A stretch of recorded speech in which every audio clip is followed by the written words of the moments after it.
인사하도록 하겠습니다. 샬롬, 하나님의 평강이 넘치길 간절히 소망합니다.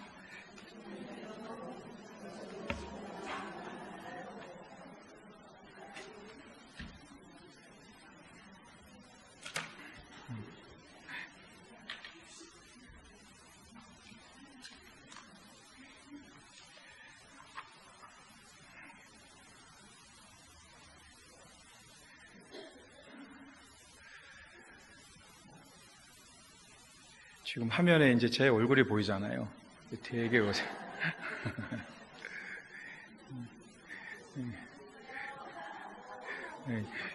저 뒤쪽은 제가 안 보이는데 앞쪽에 또 화면이 제가 보여가지고 정하는데 되게 어색해가지고 제가 리얼하게 다 보이잖아요.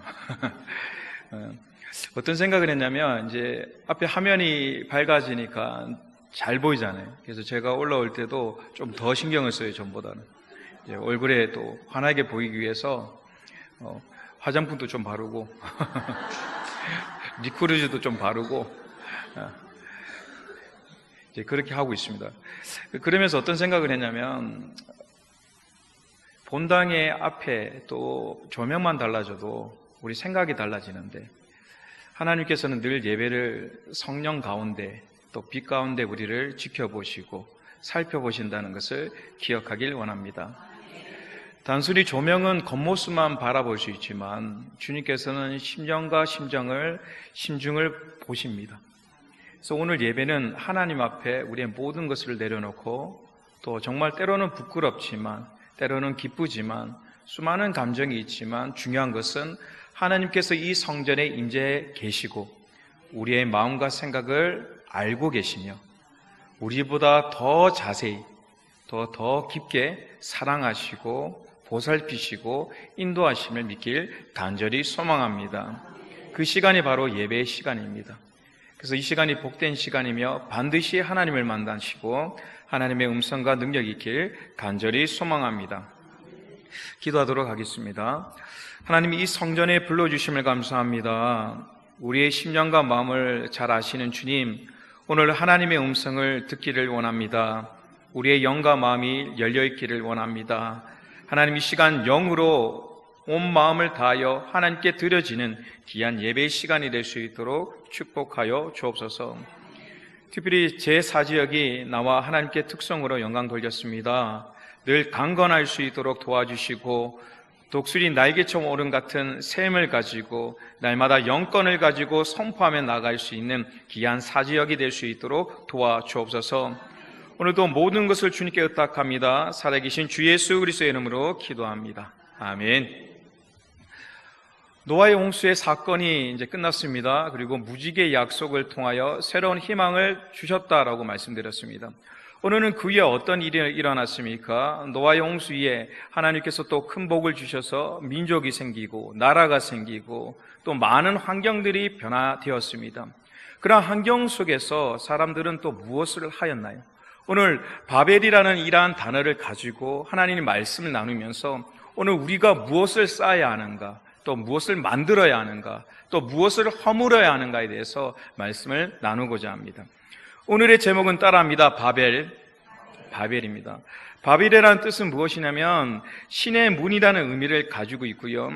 아카드와 바빌루에서 유래된 이름으로서 혼란이라는 의미를 가지고 있습니다. 그래서 시작은 신의 문, 너무나 아름답고 능력인 문처럼 생각되지만 그 속에 인간의 욕심과 생각이 들어감을 통하여 혼란한 그러한 단어의 변질이 되었다는 것을 우리는 기억했으면 좋겠습니다.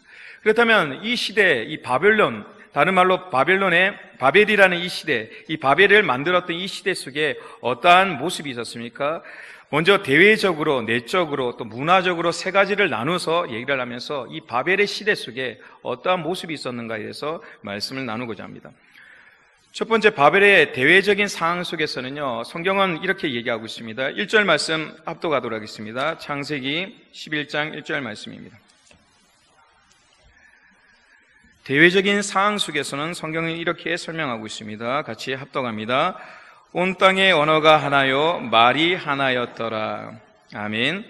대외적으로 어떤 역사가 있었냐면 언어가 하나였다, 또 말이 하나였다라고 얘기합니다. 성경을 바라보면 이 민족과 나라에 대해서 설명할 때가 있는데요. 첫 번째, 열망이라는 단어를 많이 들어보셨을 것입니다. 열망이라는 것은 무엇이냐면 여러 나라를 의미하고 있습니다. 그리고 민족이라는 것은 무엇입니까? 일정한 지역에서 오랜 세월 동안 공동생활을 하면서 언어와 문화상의 공통성에 기초하여 역사적으로 형성된 사회 집단, 이렇게 얘기를 할 수 있고요. 그리고 마지막 족속은 무엇이냐면 혈연관계를 얘기하고 있습니다.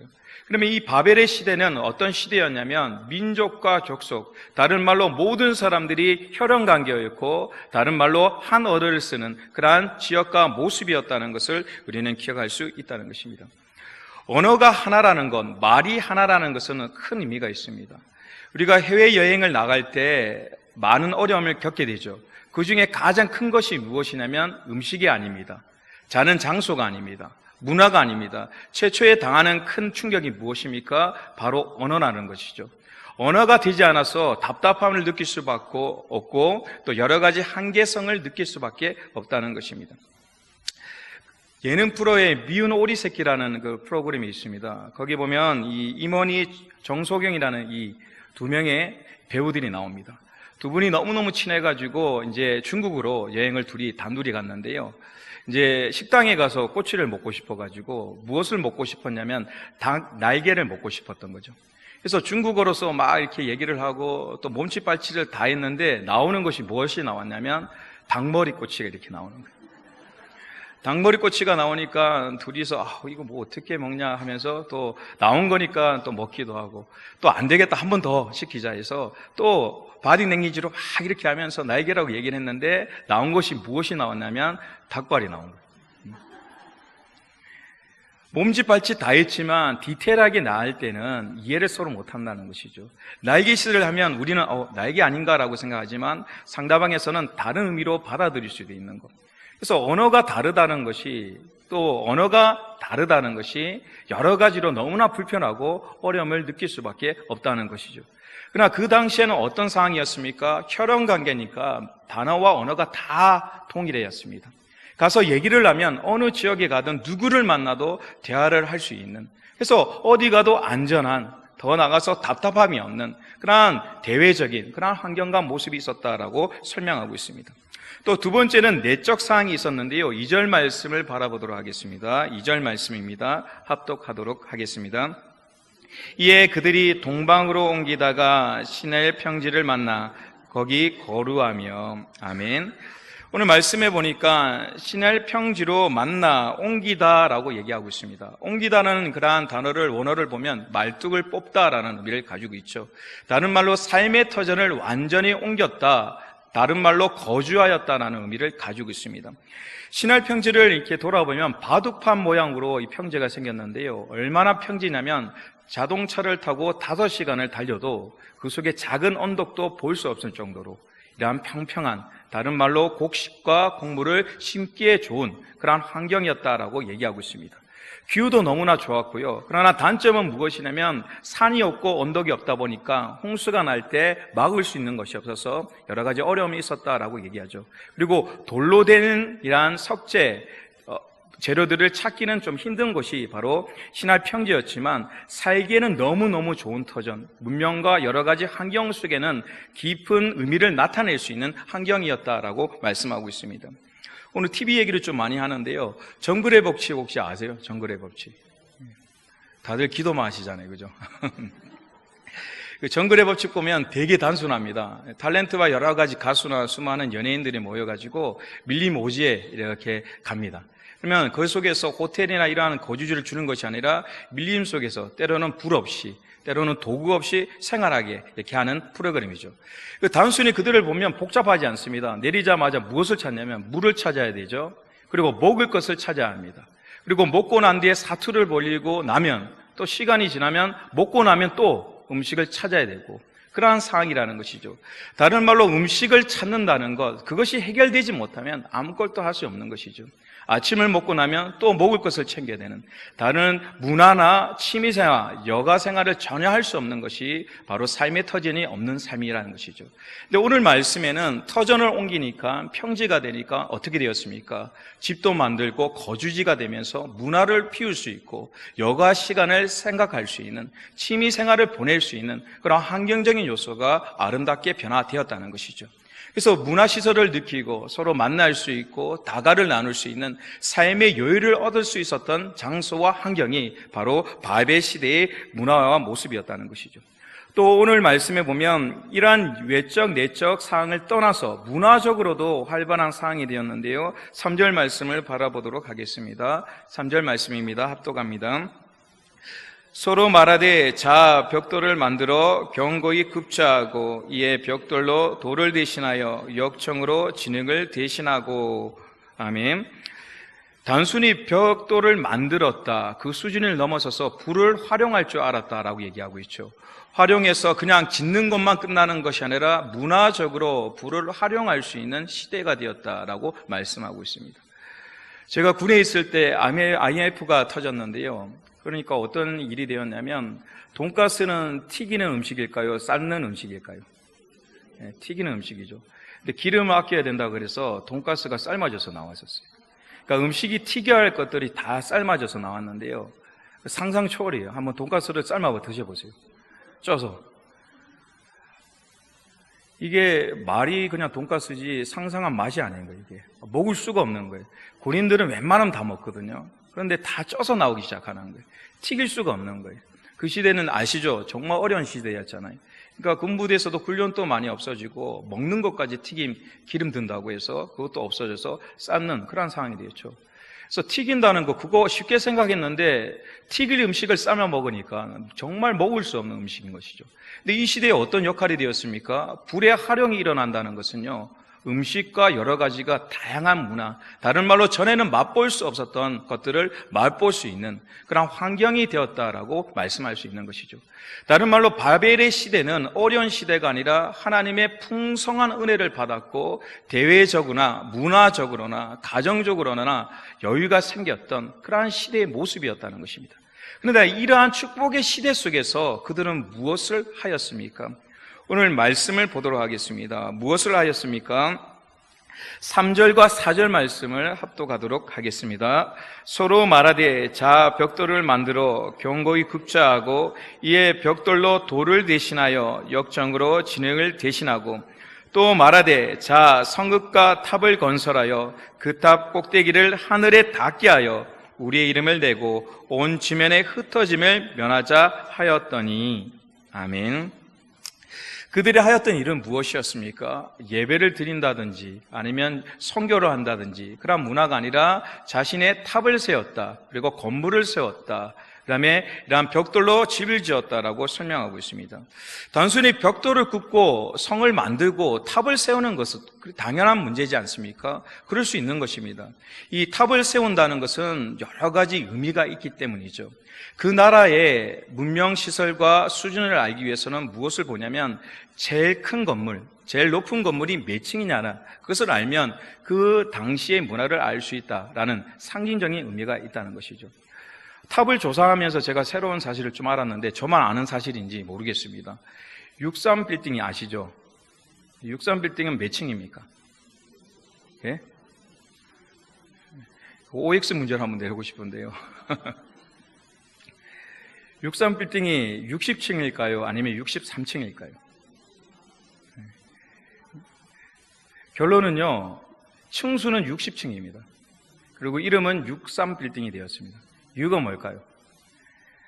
80년대 이제 경제적으로 막 붕이 일어나고 여러 가지 되니까 나라에서 뭔가 랜드마크 같은 우리나라의 경제를 대표할 수 있는 빌딩을 만들어 보자. 그렇게 시작했던 것이 63빌딩이었죠. 그래서 80년대에 시작해서 5년 2개월이 걸려서 63빌딩이 만들어졌습니다. 사업비가 1,800억 원. 그 당시 어마어마한 돈이죠. 그 돈을 이제 투자를 하면서 63빌딩을 만들었습니다. 그리고 이제 어떻게 타이틀을 걸고 싶었냐면 동아시아의 최고의 건물, 제일 높은 건물, 이렇게 타이틀을 걸고 싶었는데 어떤 나라, 일본이라고 말할 수 없습니다. 일본에 60층 건물이 그때 있었는 거예요. 근데 높이는 63빌딩이 조금 더 높았고, 그러니까 어떻게 생각했냐면, 야, 이거 자존심 문제다. 그래도 우리는 최고의 이름을 내고 싶다. 그래서 지하가 3층이 있습니다. 63빌딩 하면 지하 3층, 위에 지상 60층으로 되어 있어요. 그래서 지하까지 쳐서 63빌딩으로 하고 그렇게 명칭을 하자. 60층이지만 이름은 63빌딩으로 자부심을 가지자 해서 시작된 것이 바로 63빌딩이라는 것이죠. 왜 그렇게 했습니까? 의미가 뭐냐면 말씀드린 것처럼 민족을 대표할 수 있는, 그 시대를 대표할 만큼의 문명과 문화가 그 속에 있기 때문이죠. 지금 저 큰 강대국 나라에 가면 큰 탑과 큰 건물들이 많이 세워져 있습니다. 그것이 세우는 것이 과학과 문화와 수많은 것들의 결정체라 얘기할 수 있는 그런 의미였던 것이죠. 그래서 바벨의 시대에 바벨탑을 세운다는 것은요, 다른 말로 큰 문제가 될 것이 없습니다. 왜입니까? 하나님 주신 자연과 문화를 누리고 또 자신이 편리하게 살기 위한 하나의 수단이 될 수 있었다는 것이죠. 그런데 중요한 것은 뒤에 나오는 것이죠. 뭐라고 얘기합니까? 자신의 이름을 내고 또 하늘에 닿자라고 얘기를 하고 있다는 것이죠. 자신의 이름을 내고 하늘에 닿는 것이 왜 문제가 되었을까요? 사무엘상 15장 21절과 23절 말씀을 우리가 한번 보도록 하겠습니다. 바벨 탑을 세운다는 것, 이름을 낸다는 것이 왜 문제가 되었는가? 21절에서 23절 말씀 합독하도록, 사무엘상 15장 11절에서 12절 말씀 합독하도록 하겠습니다. 내가 사울을 왕으로 세운 것을 후회하노니 그가 돌이켜서 나를 따르지 아니하며 내 명령을 행하지 아니하였음이니라 하신지라. 사무엘이 근심하여 온 밤을 여호와께 부르짖으니라. 사무엘이 사울을 만나려고 아침에 일찍 일어났더니 어떤 사람이 사무엘에게 말하여 이르되 사울이 갈멜에 이르러 자기를 위하여 기념비를 세우고 바퀴를 돌려 길갈로 내려갔다 하는지라. 아멘. 아멜렉이라는 나라가 있었는데, 아멜렉은 출애굽을 했을 때 그 백성 히브리 족속들을 힘들게 했던 민족이었죠. 그래서 하나님께서 벌을 해야 되겠다, 그리고 이 민족은 진멸해야 되겠다라고 사울에게 명령합니다. 가서 어느 정도로 진멸하냐면 모든 가축과 사람을 다 죽여야 된다라고 말을 했던 것이죠. 근데 사울이 전쟁 속에서 하나님의 능력으로 이겼는데 다 죽일라니까 너무나 아까운 거예요. 그래서 어떻게 합니까? 하찮은 것만 죽이게 되고 좋은 것은 취하여 그러한 모습이 되었다는 것이죠. 그 시각에 사무엘이 기도 가운데 하나님의 마음을 알았습니다. 하나님께서 가슴이 너무나 아프다라고 말씀하고요. 그래서 이 사실을 알려야 되겠다라고 아침 일찍 떠나게 되었죠. 그런데 문제는 무엇이었습니까? 사울이 하나님의 말씀을 어겼다면 회개하고 있어야 되는데 그 상황에 자신의 이름을 내걸기 위해서 길갈로 가서 기념비를 세웠다는 것이죠. 자신의 능력이 있고 자신의 힘으로 전쟁을 이겼다. 그래서 나의 공로를 취하기 위하여 스스로가 탑을 세우고 그것을 기념비를 세웠다라고 말씀하고 있는 것이죠. 그 사실에 대해서 하나님은 어떤 마음을 품었습니까? 사무엘상 15장 21절에서 23절까지 말씀입니다. 합독하도록 하겠습니다. 다만 백성이 그 마땅히 멸할 것 중에서 가장 좋은 곳으로 길갈에서 당신의 하나님 여호와께 제사하려고 양과 소를 끌어왔나이다 하는지라. 사무엘이 이르되 여호와께서 번제와 다른 제사를 그의 목소리를 청종하는 것을 좋아하신 같이 좋아하시겠나이까? 순종이 제사보다 낫고 듣는 것이 순양의 기름보다 나으니 이는 거역하는 것은 점치는 죄와 같고 왕과 것은 사신 우상에게 절하는 죄와 같음이라.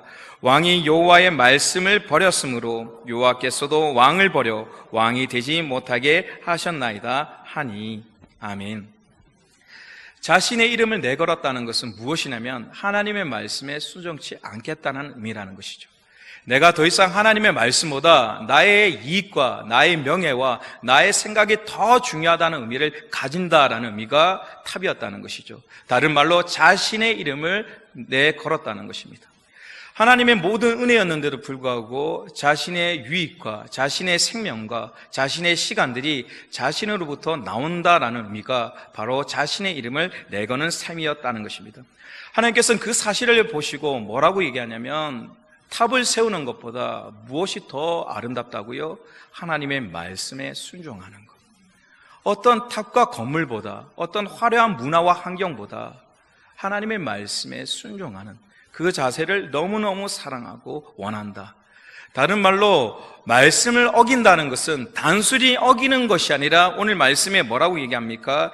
이는 거역하는 것은 점치는 죄와 같고 완고한 것은 사신 우상에 절하는 죄와 같다라고 말씀하고 있는 것이죠.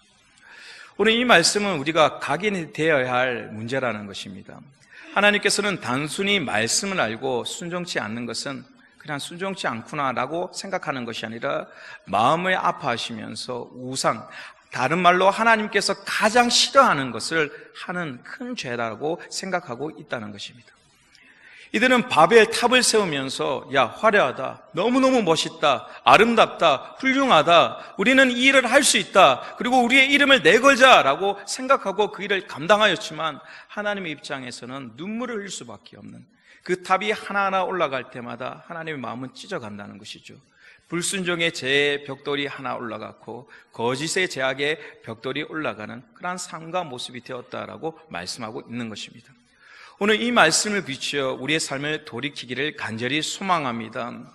오늘 우리의 말씀 속에 좋은 집과 명예와 좋은 환경 속에 사는 것도 중요합니다.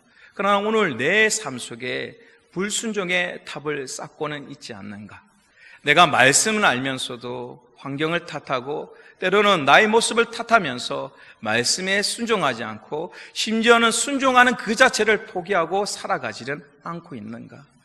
또 말씀을 어기는 것을 너무나 쉽게 생각하고 있지는 않는가? 우리는 쉽게 생각하는 그 순간마다 주님의 십자가를 지고 골고다의 언덕을 오를 수밖에 없는 그 상황과 모습이 있다는 것을 기억하길 원합니다. 그래서 오늘 신앙 속에서 하나님 말씀에 순종하지 못한 자세가 있다면 다시 한번 하나님께 돌이킬 수 있는 심령이 되길 원합니다. 하나님께서 원하시는 것은 작은 말씀, 우리가 작게 여기는 그 말씀이라도 순종하며 살기를 원하십니다. 오늘 우리가 쉽다고 생각하는 그 말씀, 너무나 익숙하다고 생각했던 그 말씀을 부여잡고 살기를 원하십니다. 그것이 때로는 기도일 수 있습니다. 때로는 묵상과 찬양일 수 있고 더 나아가서 감사의 삶일 수도 있습니다. 때로는 우리의 부정적인 언어가 달라지기를 원하시는 것도 맞습니다. 그렇게 말씀 때문에 우리의 삶이 달라질 수 있는 그 하나님의 의의 아름다운 예배가 쌓아가는 귀한 교회와 아름다운 삶이 되기를 간절히 소망합니다. 그리고 두 번째는 뭐라고 얘기하고 있습니까? 하늘에 닿게 하고 우리의 이름을 내걸고 지면에 흩어짐을 막자라고 말씀하고 있습니다. 앞에 첫 번째 죄악은 무엇이라 말씀드렸습니까? 불순종으로서 나아갔다. 두 번째는 무엇입니까? 심각한 죄악이었는데요. 하늘에 닿자 이유가 무엇입니까? 하늘나라를 자신의 의로 가겠다는 것입니다. 우리의 공로로, 우리의 힘으로 하늘나라에 갈 수 있다. 다른 말로 구원받을 수 있다라고 생각하고 그 탑을 쌓았다는 것입니다. 오늘 말씀을 보도록 하겠습니다. 사도행전 4장 12절 말씀입니다. 사도행전 4장 12절 말씀 합독합니다. 다른 이로서는 구원받을 수 없나니 천하 사람 중에 구원을 받을 만한 다른 이름을 우리에게 주신 일이 없음이라 하였더라. 아멘. 상담을 하고 얘기를 나누게 되면 1대1로 만났을 때요, 무엇을 묻게 되냐면 구원관에 대해서 질문하게 됩니다. 예수님을 진정 믿으십니까? 그리고 주님을 통해서 구원 받으셨습니까? 아멘이라 대답하는 제일 심각한 얘기를 하죠. 지금 이 순간 우리가 육으로 죽어 영으로 하나님을 만난다면 지금이라도 천국 갈 믿음이 있습니까? 이 질문. 예수님을 믿습니까? 아멘. 천국 갈 것을 믿습니까? 아멘. 그러면 지금 이 순간 이 자리에서 이 모습 그대로 하나님을 만난다면 천국 갈 자신 있습니까? 라는 질문. 그 질문을 하게 되면 대부분들이 머리를 끌적거리기도 하고요, 좀 침묵이 흐릅니다. 왠지 아시죠? 부끄럽기 때문이죠. 지금 나의 삶에 죄악도 있고 여러 가지 부족한 점도 있는데 좀 더 준비가 되어야 되지 않나, 조금 더 큰 믿음이 있어야 되지 않나, 수많은 생각으로 하게 되는 것이죠. 심지어 아직 누구를 미워하고 있는데, 아직 용서하지 못했는데, 나 아직 헌신하지 못하였는데 수많은 핑계와 의문점을 가지고 구원과 이러한 잣대, 저울질을 할 때가 있다는 것이죠. 그러나 성경은 무엇으로 얘기하냐면 우리의 연약함을 통하여, 우리의 공로를 통하여 구원받는 것이 아니라 오로지 주 예수 그리스도의 이름으로써 구원받는다는 것을 기억하길 원합니다. 바벨은요, 어떻게 했습니까? 바벨 탑을 지으면서 그들은 이것이 구원이라고 생각했습니다. 자신의 공로, 이만한 땀을 흘리기에, 이러한 노력을 하기에 이 탑이 쌓으면 쌓을수록 하나님이 보시고 이것을 통하여, 이 공로를 통하여 하늘에 닿는다. 다른 말로 구원받을 수 있다라는 생각을 가졌다는 것이죠. 그것은 하나님의 구원관에 대한 큰 도전이며 또 하나님의 마음에 대한 큰 위배라는 것을 우리는 기억하길 원합니다. 우리는 어떤 존재입니까? 제가 목사잖아요, 그죠? 목사하다 보니까 늘 생각하는 것이 교회가 어려워지면, 다른 말로 전쟁이 일어나면 어디에 있어야 할까? 어디에 있어야 할까? 목사들은 어디 있어야 할까요? 같이 있으실 거죠? 성도님들은 어려우면 다 성도라는 단어는요, 이 목사와 성도는 같을까요? 다를까요? 근본적인 질문을 좀 드리겠습니다. 성도와 목사는 같을까요? 다를까요?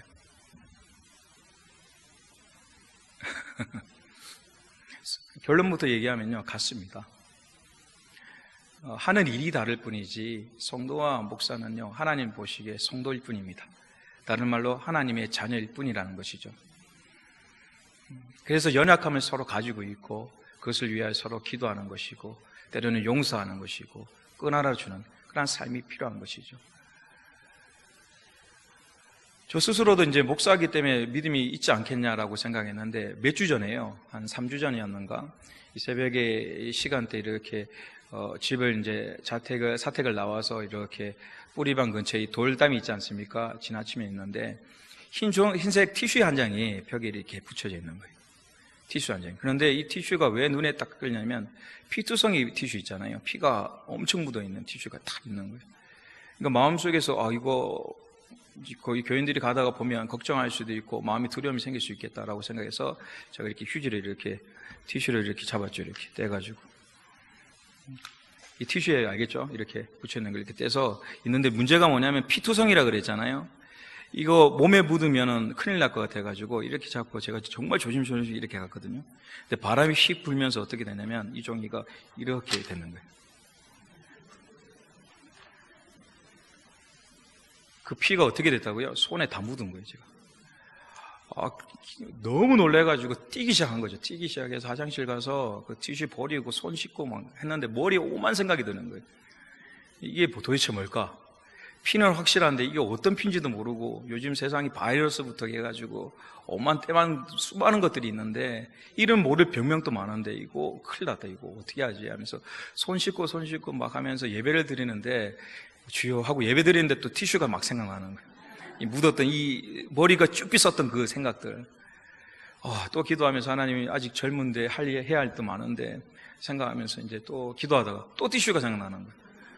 주여, 거의 예배가 안 되는 수준이 되는 거예요. 그러면서 간절히 또 기도하고 이제 집에 들어가서 이제 좀 휴식을 취하고 나와서 이제 조회를 하고 볼 일을 오는데 순간 머릿속에 티슈가 또 생각나는 거예요. 그리고 이제 날이 밝았으니까 뭔가 너무 궁금하잖아요. 이게 도대체 진짜 동물의 피해가 이런 거면 병원을 가야 되나 어떻게 해야 되나 또 생각을 가지고 이렇게 갔었는데 결과적으로 그 정체를 알았어요. 뭘까요? 니크루즈 아시죠? 니크루즈 이렇게 빨간색으로 바르는 거, 플라스틱 액체로 된 거.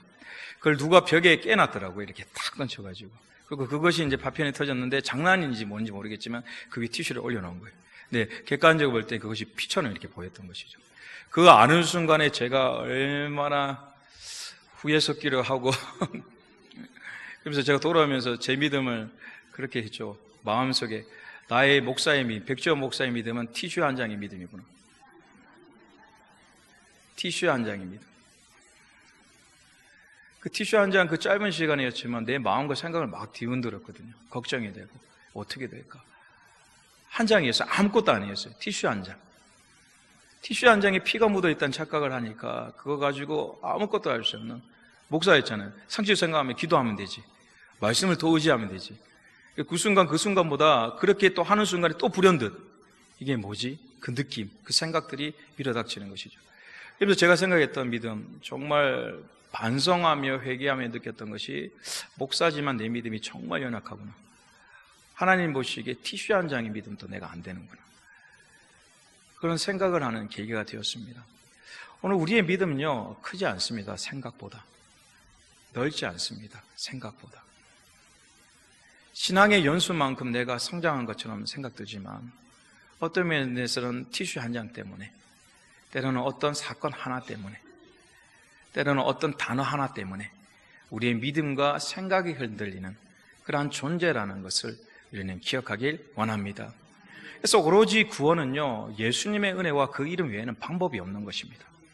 아무리 공로를 쌓고 평생 무엇인가 만들어내고 교회를 개척하고 건축하고 수많은 일을, 심지어 자기의 재산을 다 드렸다 할지라도, 심지어 자신의 몸을 다 드렸다 할지라도 그것으로 구원받는 것이 아니라 오직 예수 그리스도의 이름으로서 구원받는다는 것을 우리는 기억하길 원합니다. 그래서 날마다 우리의 헌신 속에 무엇이 있어야 되냐면 주님의 이름이 있어야 하는 것입니다. 주님의 권세가 반드시 있으셔야 한다는 것입니다. 오늘 우리가 드려지는 예배, 또 행사와 수많은 것들이 이루어질 때마다 다른 이름의 권세가 아닌 오직 예수 그리스도의 이름의 권세, 그 권세의 이름이 우리 삶 속에 충만하기를 원합니다. 그리고 그 사건이 일시적인 사건이었지만 저에게 다시 한번 돌아볼 수 있는, 나의 믿음을 다시 한번 점검할 수 있는 기회가 되었습니다. 여러분도 삶 속에요, 자신의 믿음을 날마다 점검하셔야 합니다. 내가 정말 하나님을 믿고 있는지, 하나님이 계신 예배를 드리고 있는지, 내가 말씀 속에 살고 있는지를, 나의 믿음이 오늘 어떤지를 오늘 하루의 삶을 살아가면서 때로는 시험하시고, 때로는 연단하시고, 때로는 고민하시고, 때로는 기뻐할 수 있는 귀한 삶, 능력의 삶이 되기를 간절히 소망합니다.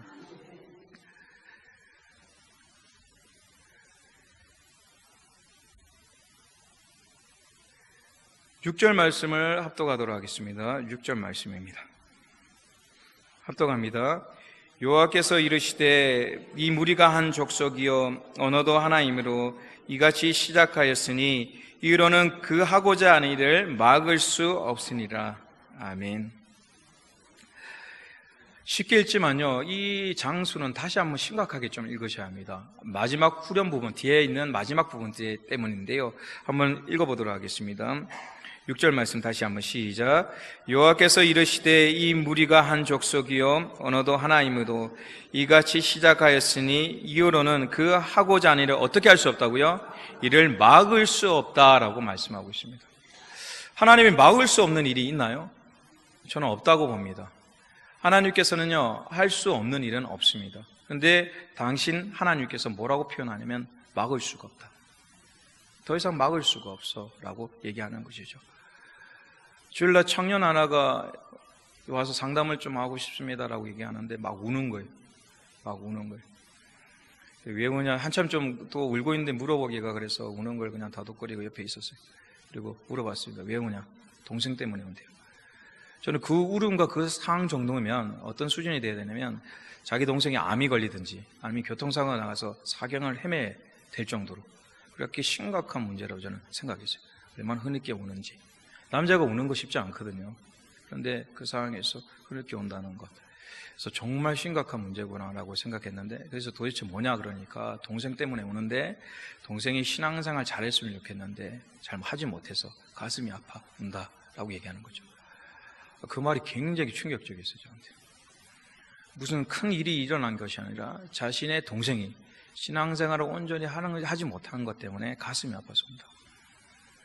예배를 더 하나님께 드리고 싶고 더 깊게 나아가고 싶은데 그렇지 못한 것, 자신이 아무것도 할 수 없는 그 자체에 너무나 한탄스럽고 슬프다고 보는데요, 가슴이 먹먹해지는 거예요. 너무나 먹먹해지는 거예요.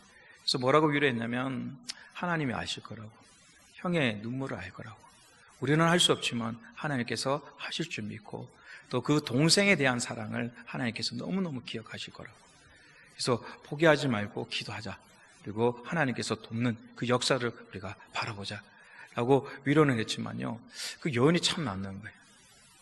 우리는 큰일이 있을 때 막 울고 심각하였지만 정말 신앙생활을 온전히 하지 못하는 것 때문에 남을 위해서 운 적이 있는가? 특별히 우리의 자녀와 우리 부모님과 우리의 형제를 위해서 운 적이 있는가? 그것 때문에 심각해서 신앙생활, 예배 간격이 사라지고 신앙생활을 온전히 하지 못하는 것 때문에 크니껴 울면서 가슴 아픈 적이 있는가? 그 사건을 통해서 참 가슴 아팠는데요, 그걸 보면서 어떤 생각이 드냐면 하나님이 우리의 보시기도 그럴 것이다.